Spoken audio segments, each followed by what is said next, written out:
Shalom, selamat malam pemirsa dimanapun Anda berada pada malam hari ini di edisi ke-125. Kembali lagi kita di program kami Miracle di channel Majelis Daerah YPP Batu di Sumatera Bagian Selatan dan Sekolah Tinggi Teologi Heser dalam program Miracle. Pada malam hari ini merupakan part 2 sebenarnya karena di edisi 121 kami telah berbincang-bincang dengan Bapak Alfian Hendrawijaya yang mengalami kebaikan Tuhan luar biasa. Bagaimana dari masa hidupnya yang sia-sia dipulihkan, diberkati, juga relasi dengan orang tua, saudara bersaudara dimenangkan bagi Tuhan. Bagaimana kelanjutan berkat Tuhan? Bagaimana kelanjutan pemeliharaan Tuhan, cara Tuhan memberkati keluarga Bapak Alfian dan saudara-saudaranya? Ikuti yuk pembicaraan kita di edisi yang ke-125. Selamat malam Pak Alfian. Selamat malam Pak Pendeta Marlon. Terima kasih hadir kembali di part 2. Kalau di part sebelumnya 121, Bapak sudah banyak bercerita bagaimana Bapak dipulihkan begitu ya. Dan luar biasa banyak sekali kalau kita renungkan step by step hidup Bapak, masa depan Bapak, semuanya dipulihkan, orang tua. Bapak kemarin berkeyakinan satu orang diselamatkan, seisi rumah diselamatkan begitu ya. Amin, ya benar Pak. Boleh cerita nggak wujud dari firman Tuhan yang Bapak yakini ini untuk saudara-saudara Bapak? Wujudnya dari, maksudnya firman Tuhannya Ya, yang bagaimana jawaban firman Tuhan ini yang Bapak yakini kan di edisi 121 bahwa satu orang diselamatkan, seisi rumah diselamatkan. Bagaimana dengan saudara-saudara Bapak?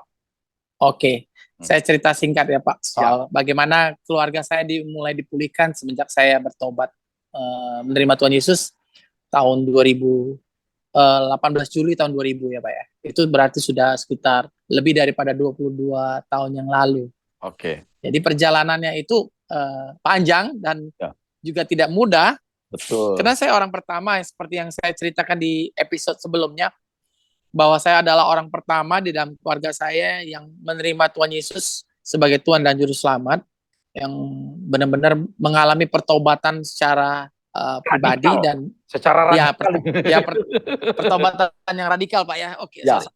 Pertobatan yang radikal. Tuhan katakan bahwa satu orang bertobat, seisi rumah diselamatkan. Awal mulanya itu kayak mungkin nggak sih keluarga saya yang begini bisa berubah. Tapi waktu saya bertobat itu saya mengalami yang pernah saya juga ceritakan, kayak mengalami kelaparan secara rohani yang luar biasa Pak. Jadi belum pernah di dalam hidup saya rasa haus dan lapar itu untuk membaca firman Tuhan itu begitu luar biasa. Jadi ketika mengalami kasih yang mula-mula tuh, cintanya akan Tuhan tuh luar biasa. Baca firman rajin dari pagi sampai, mungkin bukan dari pagi sampai siang sebenarnya. Saya bangunnya pagi yang jelas, jadi rajin baca firman dan rajin berdoa di kamar. Berjam-jam di kamar tuh bukannya bangun siang, tapi rajin baca Alkitab gitu. Jadi pernah baca, saya lupa ya kemarin saya cerita itu Injil Matius atau Injil Yohanes ya. Injil Yohanes. Saya baca Injil Yohanes ya. Saya baca dari pagi sampai siang tuh selesai. Kelar. Wow, saking hausnya tadi ya. Saking hausnya, karena kan diajarin baca Alkitab itu yang pertama kali adalah Injil Yohanes. Oke, ya, I know. Nah, seperti itu. Jadi waktu itu saya lakukan terus hal itu, rajin bangun pagi, berdoa, baca firman, jam 4 pagi udah bangun. Malah dulu biasanya mami saya yang bangun jam 4:30 pagi udah bangun.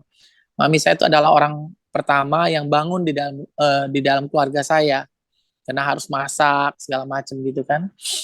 Jadi saya malah bisa duluan mendahului mami saya. Hebat, ya. Jadi waktu itu saya mengalami pertobatan secara ilahi itu benar-benar pertobatan yang radikal yang membuat saya berubah. Mami saya bingung, kok kenapa nih anak yang biasanya tidurnya suka mengigau, katanya suka marah-marah, kok bisa jadi tenang, nggak marah-marah lagi. Terus saya juga mulai rajin berdoa. Wow. Dia bingung kan lihat anaknya kok rajin bangun pagi. Saya kalau berdoa tuh nggak di kamar Pak, karena saya sekamar dengan kakak saya yang nomor 1 yang paling besar, Kok Kristen, dengan adik saya waktu itu Yudhistira yang nomor di bawah saya. Saya kan nomor 3. Ada adik saya Yudhistira yang nomor 4. Kalau kakak saya nomor 2 di Bandung. apa namanya? Jadi saya rajin bangun pagi berdoanya di ruang tamu, Pak. Wih, ya. Jadi mami saya tuh yang paling sering mergokin lah. Karena kan lewat kan dari kamar, lewat ruang tamu, mau menuju ke dapur. Jadi beliau yang tahu saya bangun pagi. Berdoa. Biasanya 2 jam gitu Nah, kan. apa yang didoakan waktu itu? Itu dulu, apa yang selalu didoakan? Sampai berjam-jam begitu? Saya berdoanya ya muji nyembah Tuhan, terus nyanyi ya Pak ya, nyanyi.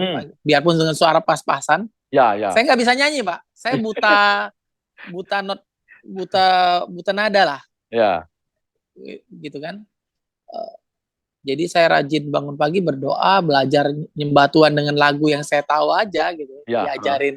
Karena pada dasarnya kan saya kan dari kecil biarpun ke gereja tradisi, saya nggak mau sekolah minggu Pak. Saya mungkin anak kecil yang nggak mau sekolah minggu, nggak suka sekolah minggu. Aduh, iya, iya, iya, iya. Ya, Beda dengan anak-anak lain ya, kali ya. ya.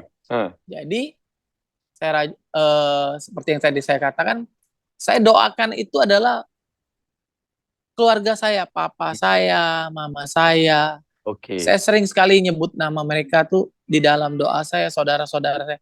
Nangisnya tuh di hadapan Tuhan. Jadi dulu waktu baru bertobat tuh kan menggebu-gebu. Ya. Nginjilin keluarga, langsung nginjilin mami terutama. Karena mami kan yang orang yang ada di rumah. Sebentar, Pak, ini kan tidak mudah artinya begitu. Setelah Bapak bertobat, kemudian Bapak benar-benar mendoakan orang tua, sanak saudara, menyebut nama-nama mereka dalam doa, dan satu-satu Pak. Ya, satu-satu, dan Bapak serius sekali mendoakannya. Dan itu sampai Bapak katakan tadi bisa 2 jam, mulai penyembahan, pujian, doa.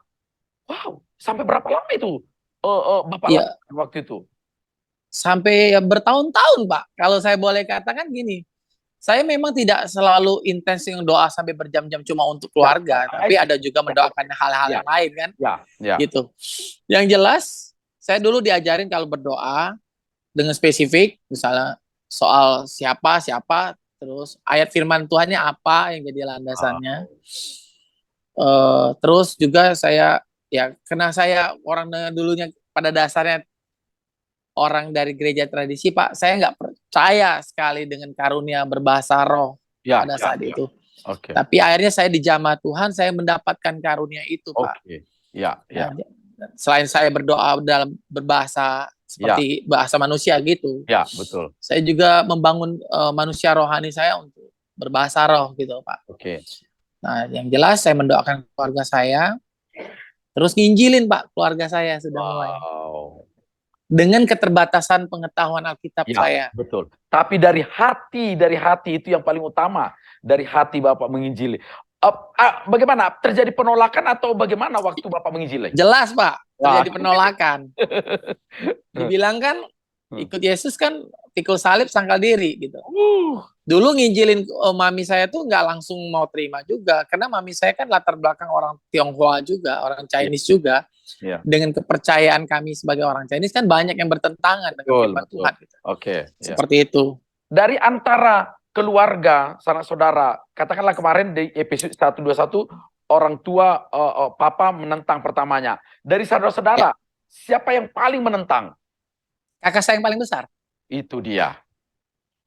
Gimana? Jadi gini, gimana menentangnya? Gimana? Kalau papa saya menentangnya, saya dibilang sudah murtad, Pak. Padahal dulu waktu saya nggak pernah ke gereja, saya nggak pernah dikatain murtad. Saya justru, saya bilang, saya nggak pernah ke gereja, papi nggak pernah marah. Saya bilang, ketika sekarang saya sudah rajin ke gereja, papi malah marah saya, mengatain saya dibilang murtad. Saya nggak bilang saya murtad, Pak. Saya cuma mau melakukan apa yang firman Tuhan katakan. Malah papi saya bilang, kamu sudah pindah agama sekarang, sudah hebat sekarang katanya. Saya bilang, saya enggak, saya tetap percaya kepada Yesus. Cuma saya sekarang mau melakukan apa yang firman Tuhan katakan. Cuma ancaman papi saya bilang gini, kalau pendeta kamu datang, papi usir dari rumah. Itu kata-katanya yang saya ingat sekali. Kita kan dulu kan laki-laki ini kan melawan semua, Pak. Kayak semacam ada challenge gitu di dalam diri saya. Kita lihat saja nanti gitu kan. Kayak nantangnya nggak lewat omongan, tapi di dalam hati gitu. Kita lihat saja nanti. Bener ternyata. Pas pendeta saya datang, Pastor Jeffrey datang, kayaknya selalu dia ngoceh-ngoceh gitu papi saya. Marah-marah, sengaja dibikin kayak nggak nyaman. Ya, ya, ya, ya, ya. Seperti itu. Ya. Itu penganiayaan yang papi saya lakukan Oh, terhadap saya. itu caranya dia lah untuk menolak Iya. dalam tanda petik aliran baru. Iya. Persekusi yang saya alami seperti itu, Pak Ya, ya, Pendeta. ya. Dari orang tua saya. Dari kokonya Nah, bentuknya. dari kokonya saya gini. Waktu itu kan dia pernah mergokin saya berdoa di dalam kamar. Karena kan Oke. mungkin di luar lebih berisik ya. Ya. Jadi saya masuk ke dalam kamar, tapi tiba-tiba dia masuk ke dalam kamar. Hmm. Dia marahnya gini, karena dia mau tidur, saya berdoa di dalam kamar.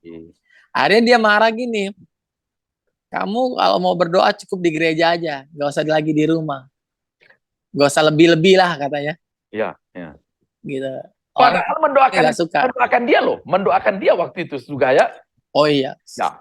Ya, sebagai saudara kan kita kan namanya pemulihan untuk keluarga kan satu orang bertobat seisi rumah kan, Betul, Pak. betul. Kita percaya bahwa seisi rumah kan nggak ada tanpa terkecuali kan gitu. Amin, Seperti ya. itu.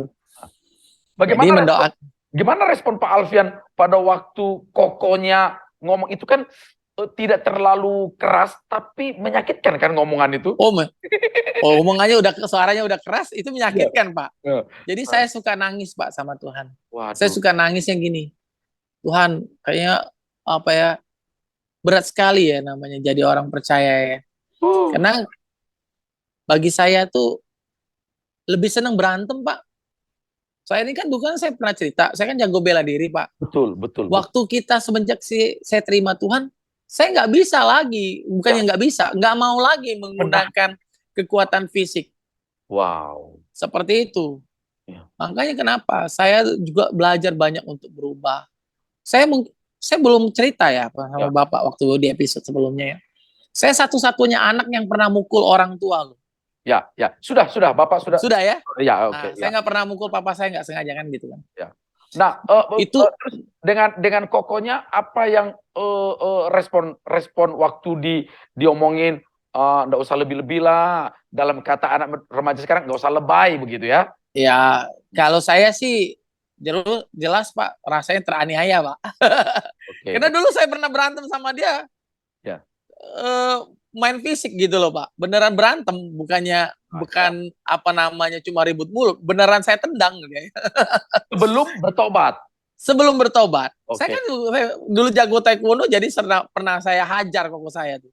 Wow. Ya karena ya namanya gimana lah Pak ya, darah muda, belum kenal Tuhan, belum percaya Tuhan. Pokoknya saya dulu nakal sekali lah Pak Marlon. Bagaimana berikutnya relasi dengan kokonya dan akhirnya jadi singkat ceritanya hubungan saya dengan koko saya tuh kan sebenarnya nggak begitu baik kan Pak ya. Belum, karena kami dari kecil nggak pernah main bareng Pak. Saya sama koko saya yang nomor 2 itu lebih deket, atau sama adik saya lah. Karena kan pernah main bareng. Nah jadi kalau sama koko yang nomor 1 nggak pernah main bareng. Karena usianya sekitar terpaut 5 tahun ya. Jadi apalagi beliau jarang di rumah. Jadi saya nggak pernah namanya main istilahnya nongkrong bareng dia apa itu, ikut kerja ya, tapi nggak pernah bergaul bersama-sama dengan koko yang nomor 1. Nah singkat cerita itu tahun 2000 pertobatan saya. Tahun 2002 saya kerja pindah ke kota Jakarta. Ya. Tiba-tiba dapat tawaran kerja dari teman gereja yang di Jakarta. Wow. Jadi saya merantau ke kota Jakarta. Nah, di situ masih ada mendoakan keluarga, orang tua. Oh ya, sebelum saya berangkat ke kota Jakarta, adik-adik saya kan, saya pernah cerita juga kan, sudah bertobat kan. Termasuk mami saya kan, yang sudah jadi ibu pertama di dalam jemaat. Nah, yang surprise waktu saya pindah ke kota Jakarta, adik-adik saya sudah bertobat. Mereka tuh jadi ya kayak semacam jemaat mula-mula juga di gereja kita di Palembang, termasuk mami. Waktu saya baru pindah ke kota Jakarta, nggak lama kemudian koko saya yang nomor 2 bertobat. Wow. Di hadapan saya sendiri saya menyaksikan bagaimana dia menyerahkan hidupnya sama Tuhan juga gitu Pak, menjadi orang percaya. Nah, berarti sudah berapa orang tuh Adik saya 2, Mami, Koko yang nomor udah 4. 4, ya 4. Udah 4 dari total 6 orang udah 4. Wah, tambah semangat kan gitu kan Pak ya. Cintanya sama Tuhan makin berkobar-kobar gitu. Saya semangat melayani di kota Jakarta, di rantau sebagai asyir lah waktu itu kemana. Ya pelayanan paling awal lah Pak gitu Pak, jadi asyir. Pokoknya seneng aja, nyalamin orang tuh seneng aja. Disuruh apa-apa sama gembala sama pemimpin, yang penting kayak jadi orang sibuk gitu loh. Senang Ya. aja melayani begitu ya, apapun di gereja begitu ya, luar biasa. Ya, terus saya memang tidak tahu persis kapan Koko saya yang nomor 1 itu bertobat. Ya. Yang jelas, waktu saya balik liburan ke Palembang, dia udah jadi orang percaya. Oh, itu saya bingung. Gitu. Iya, memang setelah berapa tahun kemudian, saya lupa tahun kapan. Oh ya, satu hal yang momentum yang luar biasa buat saya tuh, saya lupa ya, tahun 2000 berapa, kisarannya antara 2004 sampai dengan 2006 atau 2007 deh kayaknya. Oke. Antara tahun itu pertobatan. Ya. Saya ingatnya cuma hari kedua Lebaran. Oke. Nah, saya menyaksikan bagaimana saya nggak menyaksikan pertobatan dia sama pendeta, sama hamba Tuhan, Pak ya. Tapi yang kesan yang saya ingat sekali tuh dengan Koko saya nomor 1 inilah bagaimana mungkin Koko saya itu namanya Kristen. Ya. Pertobatan seorang Kristen itu di hadapan orang tua. Jadi Koko saya ini kan suka berbisnis. Ya. Dia bingung. Seringkali bisnisnya itu sudah berjalan, terus separuh jalan gagal. Separuh jalan gagal. Gagalnya kalau nggak dibayar orang, atau ditipu orang, atau apalagi saya udah nggak tahu, Pak. Ya. Jadi dia kayak lagu, gagal dan gagal lagi. Gagal maning gitu. Oh, ini bukan mentertawa, saudara. Cuma pengalaman masa lalu. Ya. Seperti itu gitu loh, Pak. Jadi, sekali waktu pas saya liburan ke Palembang, ini kami lagi ada semua nih rata-rata ya. Yang cowok-cowok ini ada kumpul semua. Dia ini kan lagi marah, lagi kalau orang Palembang tuh lagi rungsing. Lagi marah, lagi kesel, uring-uringan. Ya. Jadi marah, kok dia ini kayaknya gagal terus usahanya. Jadi akhirnya dia di satu kesimpulan, mungkin ada hamba Tuhan lah yang nasihatin untuk minta maaf kepada orang tua ya. Jadi mungkin ada omongan ya, kamu tuh kualat sama orang tua. Dia tuh paling sering ribut sama papi saya. Wow. Kalau orang Chinese bilang tuh kayaknya ciong gitu, Pak. Ya. Ciong tuh benturan, musuhan gitu, Pak. Gak bisa, gak cocok gitu loh. Sionya berlawanan gitu ya. Iya. Iya. Karena kepercayaan orang Chinese kan begitu. Ya. Waduh, egonya sama-sama keras, sama-sama kuat gitu. Papi saya orangnya keras, Koko saya juga orangnya keras, ngototan gitu. Gak ada yang mau ngalah. Kalau ngomong minta maaf tuh kayaknya gengsinya betul. tinggi langit deh udah. Ya. Gak pernah mau minta maaf. Jadi sekali waktu dia beneran dia kesel mungkin sama dirinya sendiri bahwa dia salah. Dia ngomong begini sama papi saya. Papi saya duduk di kursi, kakak saya berdiri. Ngomongnya bentak lagi, Pak. Papi mau gak maafin saya, katanya. Saya ngomong ini orang apa ya, sakit jiwa atau gimana sih minta maaf sama orang tua, ngomongnya sambil marah. Papi mau gak maafin Nan, katanya. Saya bilang, kok minta maaf kayak gitu sih ini orang. Kita kan yang udah percaya firman Tuhan, ngeliat, ini salah ini. Ya. Papi saya duduk di kursi sambil tangannya begini, diem aja dia. Akhirnya mami saya angkat bicara. Dia makin kesel kan, Koko saya tuh. Udah mulai kayak orang mau nangis. Mami saya cuma ngomong gini, ya sumpahin aja anak kamu terus-terusan, biar dia gagal seumur hidupnya. Wow. Pak, Koko saya itu udah mau nangis. Papi saya diam, nggak mau kan? Dia kan merasa dia bapak. Ya, betul. Dengan cara ngomong anak begitu, nggak ada orang tua yang pasti mau maafin kan? Logikanya aja, Pak. Logikanya begitu ya. Logikanya. Dia makin kenceng ngomongnya, 3 kali. Papi mau nggak maafin Nan, katanya. Namanya Kristen, panggilannya Nan. Ayo, diam aja papi saya terus. Karena mami saya sudah ngomong begitu, Akhirnya pecah nangisnya koko saya, Pak. Wow. Dia nangis, dia tersimpu di bawah kaki papi saya, berlutut, cium kaki papi saya, Pak. Habis itu, tangan papi saya yang di belakang kursi, akhirnya dia taruh di atas kepala koko saya. Iya, papi maafin. Itu nangisnya pecah, Pak. Nangisnya kayak anak kecil. Wah, bener-bener dia nangis. Dengan suara yang nyaring. Ya. Itu kami semua yang ngelihat, kami jadi ikut nangis, Pak. Pasti. Karena kami waktu itu, papi maafin dia lah, maafin Nan lah. Kami semua nangis, koko saya, gitu. Jadi waktu itu kami mengalami pemulihan, Pak, berenam, Pak. Oh ya, ada adik saya yang perempuan juga, ada. Saya masih ingat, adik saya kan masih sekolah. Jadi kami nangis bertujuh, Pak. Bertujuh orang tuh nangis semua. Papi saya ikut nangis, mami saya ikut nangis gitu. Sudah, ini awal mula kan, kata awal mula keluarga kita mau dipulihkan pada saat itu. Oh, ini saya mau nginget ini, rasanya mau nangis nih. Saya juga baper jadinya. Karena gini, Pak, ini momen yang benar-benar saya ingat terus. Bagaimana akhirnya, sempat malah karena saking nangisnya terlampau kayak nangis sedih, campur bahagia juga gitu ya. Mami saya sempat sesak napas. Wah, kita panik abis itu.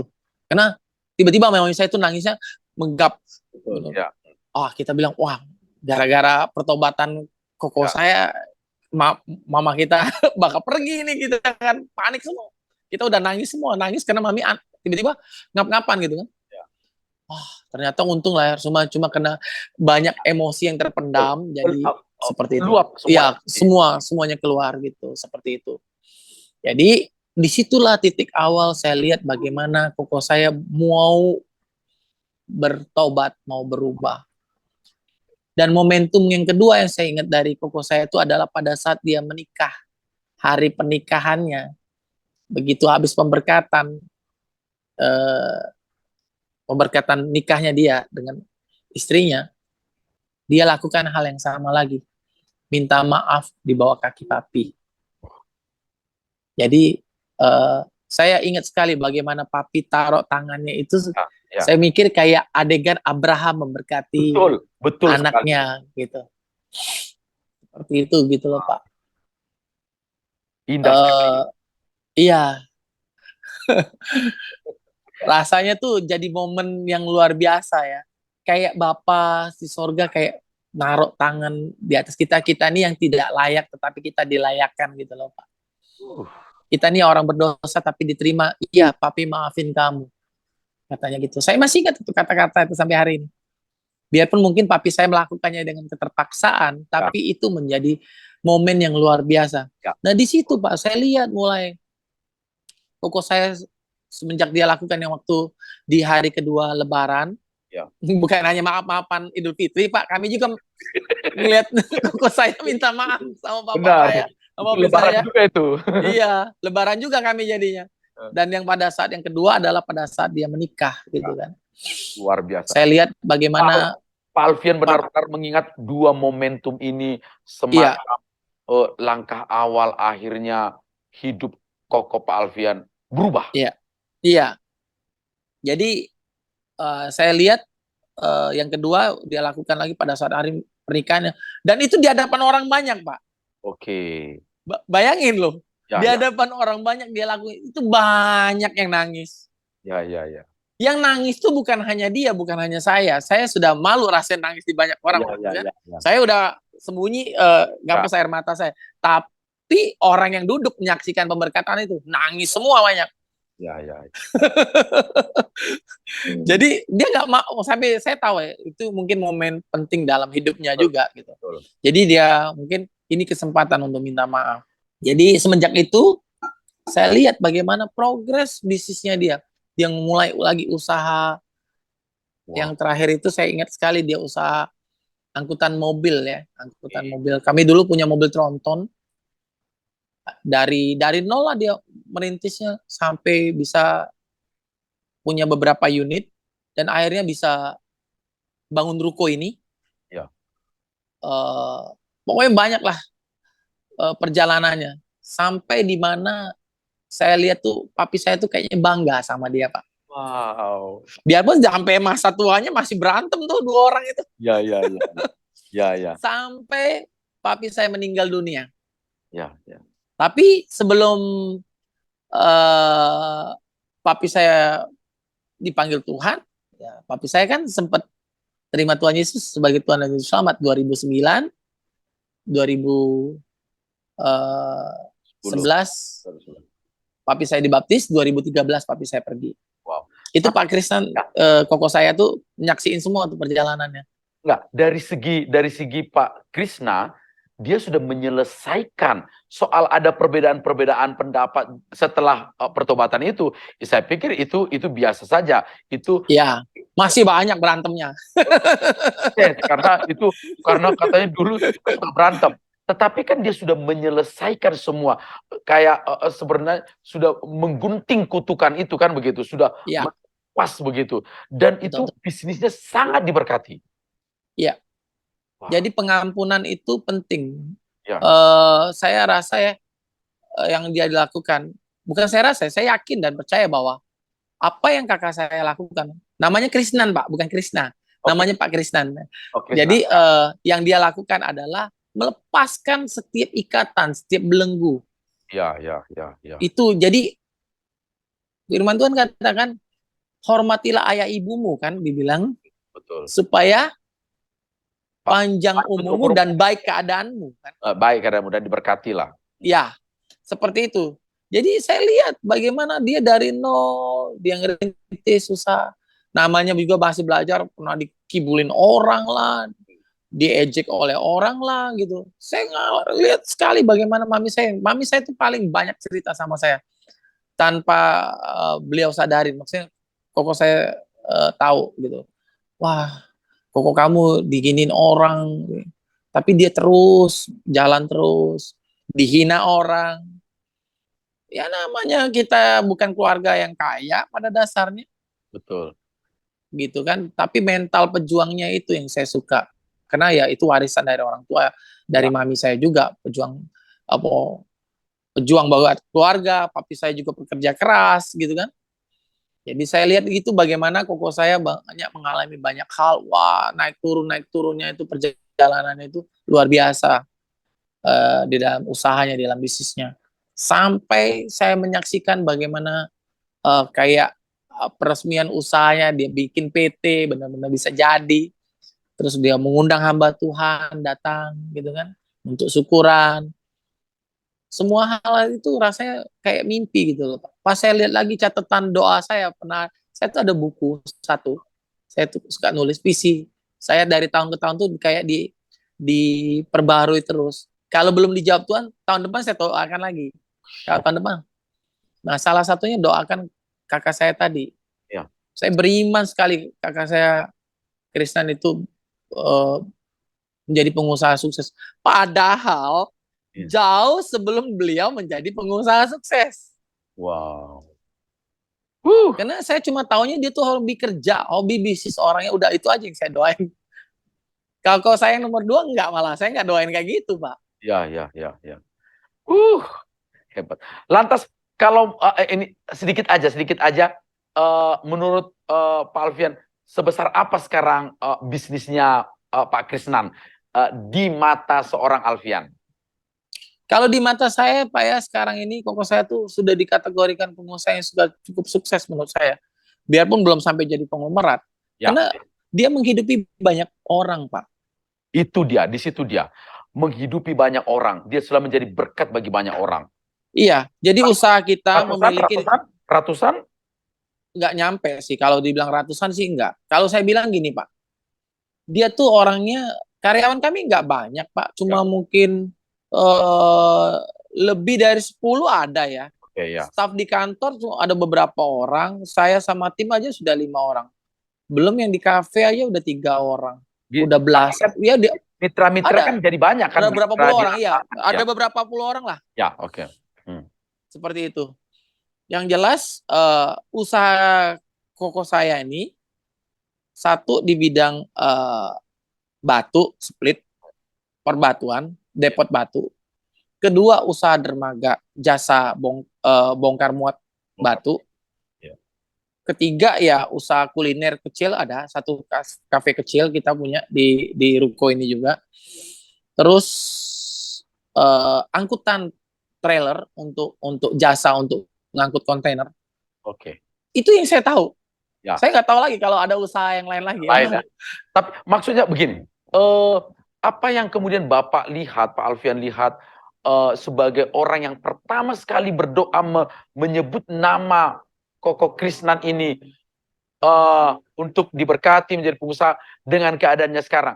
Apa Pak Alfian sudah melihat inilah jawaban Tuhan, betapa dahsyatnya Tuhan bagi seorang Koko Krisnan? Yang jelas saya lihat Pak ya, bagaimana Tuhan memberkati dia luar biasa dalam usahanya, bisa sampai bisa bangun ruko, bisa bangun rumah sendiri, bahkan rumah untuk saudara saya juga bisa dia bangunin gitu kan Pak. Terus untuk bantu banyak kegiatan lah ya. Bagaimana dengan keadaan rohaninya? Keadaan rohaninya, beliau itu sekarang tuh Pak, kalau di pelayanan di luar gereja, beliau salah satu pemimpin lah Pak di pelayanan tersebut. Wow. Bahkan jadi presiden chapternya. Wow. Terus saya bilang kakak saya ini, koko saya ini hamba Tuhan di bidang marketplace. Wow. Memang pebisnis sekali, tapi yang dia lakukan adalah menerangkan firman Tuhan Pak di dalam usahanya. Yang saya bilang bisa begitu kenapa? Kami di dalam perusahaan tidak ada pembukuan ganda. Oke. Yang kedua, kakak saya taat bayar pajak. Wow, benar-benar luar biasa. Nggak menghindar dari pajak. Memang kita harus cerdas bagaimana soal pajak. Itu wajib. Kita kan Tuhan minta kita kan cerdas, cerdik seperti ular, tulus seperti merpati. Tapi bukan licik kan, Pak. Betul. Jadi tidak ada namanya. Ya, tidak ada pembukuan ganda, itu saya pikir sudah menjadi jawaban setiap pengusaha pasti sudah tahu itu begitu ya. Iya, makanya kenapa kita tidak mau usaha kita tuh kayak saya lihat periuk nasi, kalau yang usaha itu periuk nasi Pak ya. Ya. Ibarat kata gitu. Saya lihat bagaimana kakak saya menjaga periuk nasinya untuk tetap bersih. Kalau kami di kalangan orang Chinese, orang Tionghoa, pesan mami saya selalu begini. Kalau mau usaha kamu sukses, berhasil, jangan kotori usahamu dengan beberapa hal. Satu, dia bilang, jangan main judi. Oke. Itu saya ingat sekali. Ya. Dua, jangan nipu orang. Wow. Jangan jangan makan uang orang gitu. Jangan cia orang lain gitu. Dua, jangan judi, jangan nipu orang atau makan uang orang. Tiga, ya jangan dipakai untuk narkoba, beli narkoba atau apa. Itu kan merusak diri juga. Nggak bakal bisa kita berpikir dengan waras, dengan sehat Pak, dalam berusaha. Ya kan? Yang keempat, nah ini yang mami saya tekankan juga sebagai laki-laki. Jangan suka main perempuan. Itu dia itu. Banyak pengusaha tuh kalau udah diberkati, namanya hal yang begitu-begitu nyerempet. Iya. Iya. Istilahnya nggak apa-apa lah, pergi-pergi. Pokoknya yang hura-hura dugem-dugem tuh udah nggak lagi. Koko saya benar-benar tinggalin semua. Koko saya tuh dulu Pak Krisnan tuh tukang dugem Pak. Iya. Masa mudanya luar biasa parah itu orang. Tukang mabok, tukang makan narkoba, gedek-gedek terus dulu. Sampai mami saya bingung, ini anak mau jadi apa sih, pulangnya selalu malam, seperti saya juga dulu. Wow. Kalau pulang dulu mulut bau minuman keras. Seperti itu dirubah luar biasa ya. Nah, iya. Dalam komunikasi Pak Krisnan dengan Pak Alfian, komunikasi setelah bertobat, apa yang Pak Alfian ingat setelah bertobat? Apakah beliau ingat bagaimana atau apakah pernah bercerita tentang kisah pertobatannya dan bagaimana mengucap terima kasih atau pernah didoakan atau bagaimana? Nggak pernah. Diam saja begitu ya. Saya nggak pernah nanya Pak. Saya sebagai adik gini Pak ya. Kalaupun dia tidak tahu, saya tidak akan. Dia kalaupun dia nggak pernah nanya, saya nggak akan cerita. Ya. Nggak akan saya ceritakan apapun. Kalaupun dia nanya, saya nggak akan cerita begitu detail gitu loh Pak. Justru saya lebih baik dia nggak tahu. Betul. Ya. Bahwa ada orang yang mendoakan dia di tempat yang tersembunyi. Wow. Jadi bagi saya Pak, pelayanan itu kadang-kadang ya, rasanya kalau sampai hari ini saya bisa ngelewatin banyak masa-masa sulit juga sama koko saya kan. Ya. Setelah semenjak dia di dalam Tuhan, bukannya nggak pernah marah. Wow. Masih banyak marahnya gitu kan. Cuma ya saya lihat gini. Dulu saya punya perspektif beda. Ini orang kok keras banget sih sama saya. Marah-marah terus. Oh rupanya sampai di satu saat saya dirubah Tuhan Pak. Perspektif saya terhadap beliau. Kamu tuh sedang diajarin. Kamu tuh sedang dididik. Bagaimana jadi seorang pemimpin. Bagaimana jadi seorang bos. Ternyata jadi bosnya nggak enak Pak. Oh, oke. Pemimpin itu ada tidak enaknya tentunya ya. Banyak nggak enaknya. Iya. Bagaimana menata hatinya dan sebagainya. Sebentar, Iya. Pak Alfian. Setelah akhirnya bertobat semua keluarga, Pak Krisnan juga, yang Bapak juga sekarang dalam usaha yang sama begitu ya. Apa yang pernah akhirnya Bapak seperti tadi masih tetap bergumul, masih tetap ada dimarahin? Di titik mana Bapak pernah mempertanyakan tentang pertobatannya? Koko saya tuh ngomongnya keras, kasar Pak. Kalau dibilang orang bilang. Kalau orang nggak kenal dia pasti dibilang dia ini orang kasar. Tapi saya dengar dari orang lain, dia memang, mami saya juga sempat belain. Dia tuh memang mulutnya begitu, Vian, tapi hatinya baik. Nah itu saya bilang, saya nggak percaya, Mam. Saya bilang, harusnya apa yang antara mulut dengan hati itu harusnya sinkron. Lah ini nggak sama, saya bilang. Nah saya lihat ini terjadi perubahan ini kira-kira ya 2 tahun terakhir inilah. Jadi lebih sabar. Sudah mulai sinkron. Iya, itu saya bilang dulu nggak sinkron, Mam. Saya bilang biarpun kok Kristen tuh, saya bilang taruhlah dia ngomong firman. Saya bilang mungkin beliau agak sedikit lambat belajar soal ini, Pak. Saya bilang nggak bisa, Mam. Apa yang kita ucapkan itu harus sesuai. Apa yang keluar dari mulut itu berasal dari hati loh. Nggak bisa dibilang mulutnya aja kasar, hatinya baik. Itu nggak kontradiksi, saya bilang, berlawanan. Jadi aneh, saya bilang. Nah itulah kenapa dulu kalau koko saya ngajarin orang, banyak orang nggak bisa terima. Saya bilang gini, Mam, kalau dia cara penyampaiannya dirubah sedikit, orang pasti akan bisa terima. Percaya deh, saya ini orangnya juga sama dulu, saya bilang. Kayak koko saya, tapi saya tahu saya harus berubah cara bicara saya.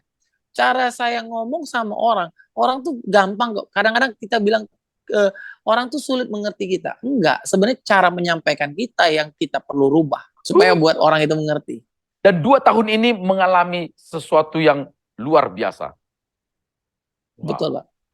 Saya lihat sendiri bagaimana beliau jadi lebih sabar. Udah usia 51.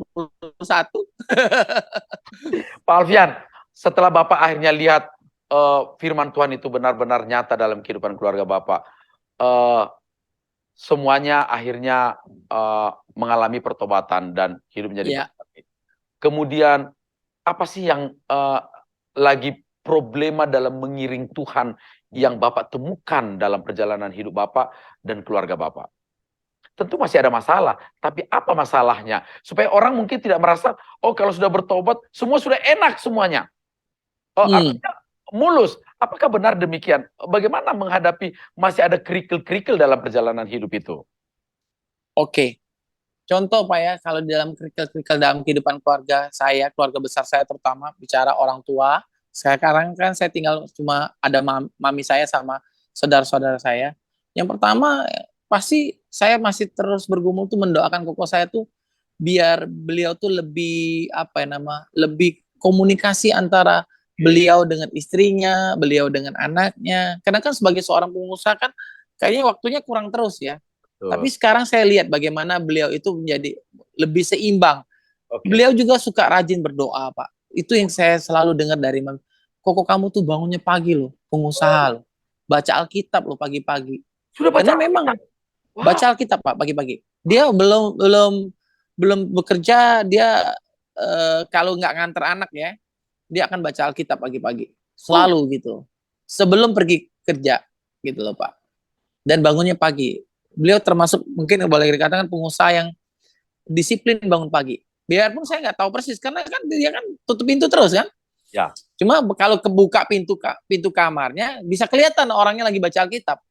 Wow. Nah, itu yang saya lihat satu. Dan kedua, beliau jadi pemimpin sekarang di salah satu pelayanan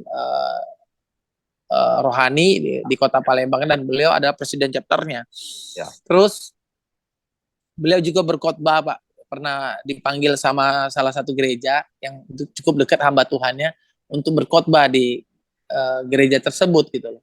Wah, saya bilang ternyata gini-gini koko saya ini di luar laku juga ya dipanggilnya jadi hamba, jadi pengkhotbah juga gitu loh. Padahal bukan gelar pendeta. Ya, kalau saya bilang beliau ini PDP, pendeta dan pengusaha gitu kan. Gitu, seperti itu. Kemudian dengan Pak Fian sendiri, bagaimana Pak Fian akhirnya terus, kan ini Pak Fian katakanlah leader pertamanya secara spiritual begitu ya. Bagaimana menjaga keteladanan di antara sanak saudara supaya tetap roh atau artinya jiwa yang berkobar melayani itu terlihat dalam bentuk kesaksian dan keteladanan hidup. Bagaimana Pak Fian menjaganya itu di dalam berkeluarga? Yang jelas Pak, saya dan istri berdua tuh kami jadi orang yang melakukan firman Tuhannya tuh dengan cara ya kami melayani Tuhan di gereja lokal, Pak. Satu, kami dimuridkan di dalam gereja lokal. Saya dan istri saya Amelia itu adalah anak rohani daripada Pastor Jeffrey Huta Barat dan juga Pastor Irmanwati Ginting sebagai gembala kami. Kami melayani gereja lokal kami, saya melayani di tim usher juga, istri saya melayani di tim musik sebagai pemusik dan juga worship leader. Terus kami pemimpin kelompok sel, Pak, Kersel di gereja kami untuk anak-anak muda. Saya juga pengurus youth daripada anak-anak muda di gereja, salah satunya saya dan istri. Dan ya kami jadi contohnya dengan itu, Pak, dengerin orang tua ngomong, sopan sama orang tua. Kalau sama saudara ya kita belajar untuk tetap baik. Sekalipun kadang-kadang nggak nyaman juga, misalnya ada hal yang membuat kami nggak nyaman, tapi kami belajar untuk tidak mudah bereaksi, Pak, dengan keluarga gitu. Dan jadi contohnya dalam. Saya suka ini Pak Alfian, tidak mudah cepat bereaksi yang secara negatif. Karena saya pikir Bapak kan pasti dilihat nih, wah ini Alfian ini kan udah orang bertobat dan sebagainya, dan sudah melayani. Padahal sebenarnya kan masalah dalam komunikasi dalam keluarga besar itu kan selalu ada kan Pak? Betul, selalu ada. Itu bagaimana tadi Bapak bilang tidak cepat selalu bereaksi, itu bagaimana contohnya? Contohnya kalau misalnya kita ada saudara yang ngomong nggak enak, atau ngomong ngatain apalah misalnya, bukan hanya koko saya yang paling besar, bukannya siapa aja gitu loh Pak, saudara saya yang lain bisa yang nomor 2, bisa adik saya, atau perlakuan yang mungkin buat kami kok caranya gini banget sih gitu, padahal saudara gitu kan. Ya udahlah, yang penting kita udah sampaikan kebenarannya gitu. Ada kadang-kadang saya pernah ngomong sama koko saya yang nomor 2, menyampaikan kebenaran kepada dia gitu, soal bisnis yang gitu, menurut saya itu salah caranya gitu. Yang jelas ya kalau dia marah ya saya bilang, kalau mau benar kenapa harus takut, saya bilangin gitu. Pasti ada Pak masalah di dalam keluarga besar tuh akan selalu ada, di dalam keluarga manapun, karena nggak ada keluarga yang sempurna, nggak ada keluarga itu yang semuanya baik, semuanya rukun tuh ya pasti rukun, cuma pasti ada friksi, itu gesekan itu pasti bisa ada, tetap ada.